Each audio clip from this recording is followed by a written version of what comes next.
আপু এটা পাঠিয়েছে, আপু বলেছে কিছু কথা মুখে বলতে হয় না, বুঝে নিতে হয়। ইয়াং একবার বক্সটা খুলে তারপর বলে ঠিক আছে আমি বুঝতে পেরেছি, তুমি চলে যাও। এরপর আবার সেই বক্সটা খুললে আমরা দেখতে পাই হেয়ার পিনটা ভাঙা। ইয়াং মনে মনে বলে কাউকে হেয়ার পিন দেওয়া মানে তাকে প্রপোজ করা, আর যেহেতু ও হেয়ার পিনটা ভেঙে দিয়েছে তার মানে হয়তো ওর প্রতি আমার দুর্বলতাও বুঝতে পেরেছে, তাই আমাকে সতর্ক করেছে যাতে আমি আর ওর প্রতি দুর্বল না হই।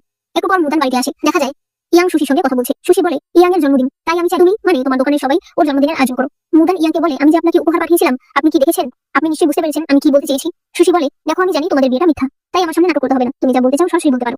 মুদানের তখন মনটা খারাপ হয়ে যায়, আর ইয়াং এর মন খারাপ দেখেও তার মনে হয় তার হয়তো হেয়ার পিনটা দেওয়া উচিত হয়নি।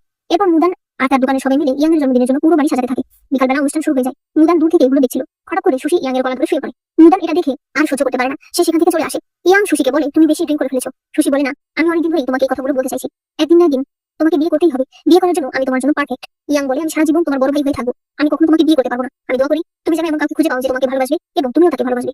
অর্থাৎ ইয়াং তাকে সরাসরি রিজেক্ট করে দেয়। এরপরে সুশি বলতে থাকে যে সে এই বাড়ি থেকে চলে যাচ্ছে। ইয়াং তাকে আটায় না, সে ওই বক্সটা খুলে হেয়ার পিনটা বের করে, দেখা যায় সেটা সে জোড়া দিয়েছে। সুশি যখন চলে যাচ্ছিল তখন মুদানের সঙ্গে দেখা হয়। সুশি বলে তুমি কি আমার উপর রেগে আছো? মুদান বলে তুমি এসব কি বলছো, আমার তোমার উপর রাগ করার কোনো অধিকার নেই, তুমি চিন্তা করো না আমি কখনো তোমার সঙ্গে হিংসা করবো না। সুশি বলে তুমি কি ইয়াংকে পছন্দ করো? আড়াল থেকে ইয়াং এইসব শুনছিল। মুদান বলে না না আমরা শুধুমাত্র পার্টনার। এরপর এরা দুজন চলে যায়। ইয়াং ইউকে বলে ও যখন আমাকে ভাঙা হেয়ার পিনটা দিয়েছে তখনই আমার সবকিছু বোঝা উচিত ছিল, আমি কেন আবার এটা জোড়া দিতে গেলাম। সেও সেখান থেকে চলে যায়। রাতের বেলা মুদান ইয়াং এর প্রিয় খাবার রান্না করছিল, তাই ইয়াং সেখানে আসে। মুদান বলে চলুন আমরা শেষবার একসাথে খাবার খাই।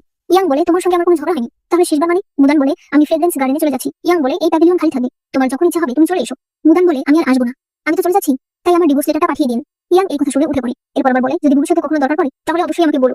এরপর সে চলে যায়। পরদিন ইয়াং জানতে পারে ওই দিন ফ্রেগ্রেন্স গার্ডেনে যে দুজন আলকাতরা নিয়ে এসেছিল তাদেরকে পাওয়া গেছে। ইয়াং সামনে আসলে দেখতে পায় তাদেরকে অলরেডি মুদান ধরে ফেলেছে। তারা ওই লোকদেরকে মারতে নিয়ে যায়। মুদান বলে ওরা বলেছে ওদেরকে নাকি ইউজেন এই কাজ করতে বলেছে, কিন্তু কথা হলো ওরা আলকাতরা কোথায় পেল? ইয়াং বলে এগুলো নিংরাজের কাজ, আমাকে খুঁজে বের করতে হবে সে এত আলকাতরা কোথায় রেখেছে, সেখানে হয়তো আরো আছে। তাই মুদান আর ইয়াং একসঙ্গে মিলে এই কেস ইনভেস্টিগেট করতে চায়, কারণ মুদান ইউজেনকে একটা শাস্তি দিতে চায়। এইবার ইউজেন অনেক লোকের খাবারের উৎস থাকার জায়গা নষ্ট করে দিয়েছে। এরপর তারা দুজন মিলে অস্ত্রের বক্সের ভিতরে লুকিয়ে নিংরাজের গোডাউনে যায়। সেখানে তারা অনেক আলকাতরা দেখতে পায়। ইয়াং সেগুলো পুড়িয়ে ফেলে। পরদিন ইয়াং মহারাজকে এইসব কিছু বলে। একটু পরেই দরবার ডাকা হয়। সেখানে বলা হয় নিংরাজের গোডাউনে অনেকগুলো আলকাতরার ব্যারেল ছিল এবং সেগুলো সব পুড়ে গেছে। মহারাজ জিজ্ঞেস করে আপনি এত আলকাতরা কেন এনেছেন? নিংরাজা বলে আসলে এক ডাকাত দল জাহাজে করে এগুলো নিয়ে যাচ্ছিল, আমি তাদেরকে আটকে সেগুলো আমার ওয়্যার হাউসে এনে রেখেছি, আমি আপনাকে আজকেই বলতাম, তবে গতকাল রাতেই সেগুলো পুড়ে গেছে। মহারাজ জিজ্ঞেস করে মোট কয়টা ছিল? নিংরাজা বলে 50টা।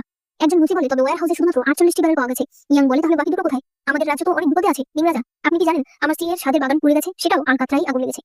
যারা আগুন লাগিয়েছে আমি তাদেরকে ধরলে তারা আপনার মেয়ের কথা বলেছে। ইউজেনকে আনা হলে সে একেবারে অস্বীকার করে। ইয়াং বলে তার মানে অন্য কেউ করেছে। মহারাজ তখন এই বিষয়ে ভালোভাবে তদন্ত করতে বলে। ইউজেন বুঝতে পারে তদন্ত করতে গেলে তার বাবার মিথ্যা কথা সব ধরা পড়ে যাবে, তাই সে স্বীকার করে নেয় যে মুদানের উপর হিংসার কারণে সে এরকমটা করেছে। ইয়াং বলে আপনার স্বামী কদিন আগে আমার উপর প্রতিশোধ নিতে চাইল, আপনি আমার স্ত্রীর উপর প্রতিশোধ নিতে চাইলেন, মানে আপনারা স্বামী স্ত্রী মিলে কি শুরু করেছেন? নিংরাজা তখন আইন অনুসারে তাকে শাস্তি দিতে বলে। আইন অনুসারে তাকে 50টা বেতের আঘাত দেওয়া হয়, তবে যেহেতু ইউজেন রাজকুমারী ছিল তাই তাকে ঘরের ভিতরে শাস্তি দেওয়া হয়। মুদান সেখানেই ছিল। সে এরপর ভিতরে এসে তাকে বলে তুমি এসব কেন করছো? আমি অলরেডি তোমাদের জীবন থেকে দূরে সরে এসেছি, তারপর তুমি এরকম কেন করছো? ইউজেন বলে ও এখনো তোমাকে ভালোবাসে, তুমি জানো ভালোবাসা ছাড়া বিয়ে কতটা কষ্টের হয়?